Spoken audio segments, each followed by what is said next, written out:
Syederalun Gubernur Bank Sentral atau CB Sri Lanka, Dr. Nandalal Weerasinghe telah memperingatkan bahwa negara itu dapat ditutup jika tidak ada pemerintahan yang stabil segera dibentuk.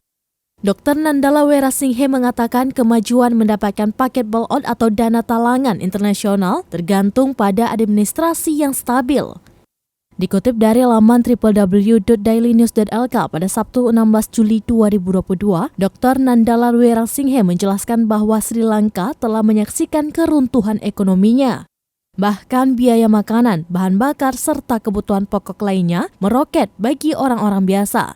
Jika itu tidak terjadi, maka seluruh negara akan ditutup atau shutdown.